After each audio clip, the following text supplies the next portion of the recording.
wine, and service staff. We have pictures of that somewhere. And Senate Majority Leader Chuck Schumer danced with comedian Stephen Colbert during the New York homecoming concert. This video was widely mocked on social media for a number of reasons. Today's New York Times sums it up. There's the quote: Democrats fear that if the pandemic or situation in Afghanistan continues to worsen, their party may lose the confidence of moderate swing voters who lifted them to victory in 2020. Progressive professor Jason NICHOLS teaches at the University of Maryland and studies these things, joins us now. We appreciate it. Jason, is this the perfect political storm for the progressive agenda?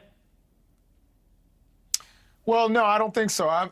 It is a difficult moment, particularly with Afghanistan, but I think most people are putting this in context. They see that there are four administrations that are all responsible for this.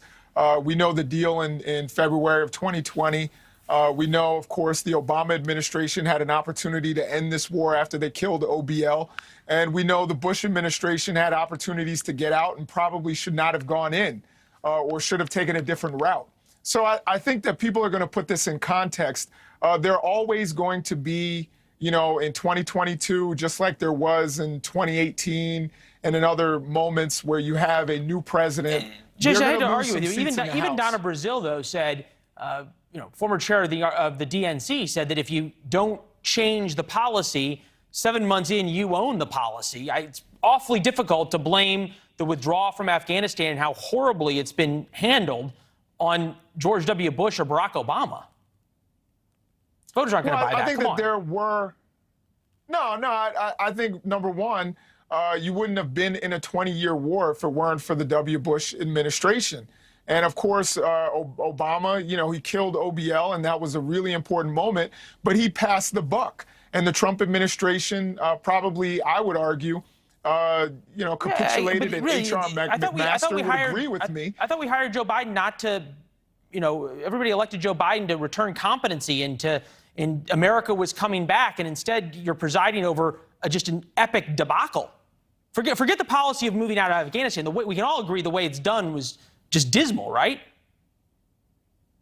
Yeah, I think it could have been done better. I think that they misjudged how quickly the Taliban was going to come back.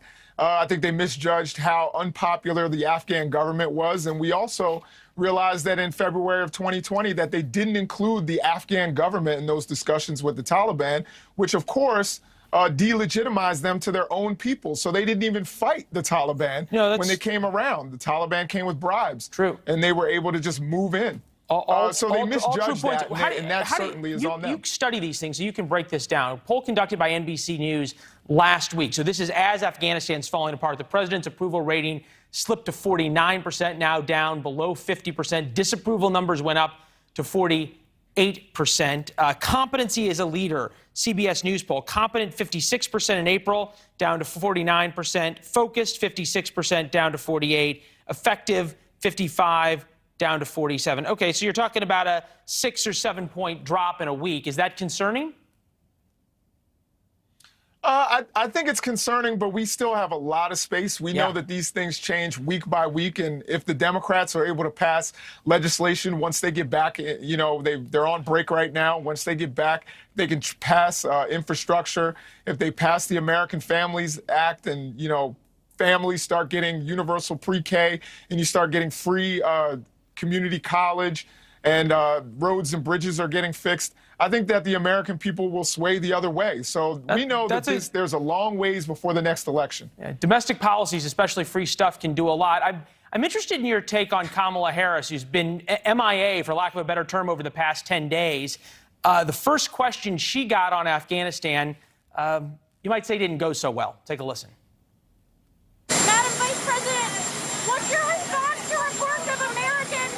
Hold on. Slow down, everybody. I want to talk about two things. First, Afghanistan. We couldn't have a higher priority right now, and in particular, our priority is making sure that we safely evacuate American citizens, Afghans who worked with us, Afghans at risk, including women and children. That laugh just seems to be troubling to so many. Yeah, I can understand that. I think it's a nervous tick that she has, honestly. It's something that, You know, a lot of people you probably know that I know, they laugh at inappropriate moments because they feel a little bit uncomfortable. So I wouldn't necessarily hold that against her. I'm not even certain that she heard the question. As you can tell, that it was very difficult to hear. You hear jet engines. She went over to make a statement to the press while they were, you know, being the press and going crazy. So I wouldn't necessarily hold that against her. I think it's just one of those viral gotcha moments where her political opponents are going to try to jump all over it. But if you take it in context, she made a good statement that, you know, they're doing everything they can in Afghanistan. Yeah. On the way to Vietnam, where she's headed next. Professor, always appreciate the conversation. It's reasoned and thoughtful as usual. Thanks, Leland. All right. Same to you. Now to the battle of the absurd in Florida. The absurd, it often is battled about in Florida. It's a known fact that Regeneron works very, very well to help COVID patients. So well, in fact, it helped treat President Trump, and the government invested in developing and manufacturing the drug. But that appears not to be enough for the Associated Press.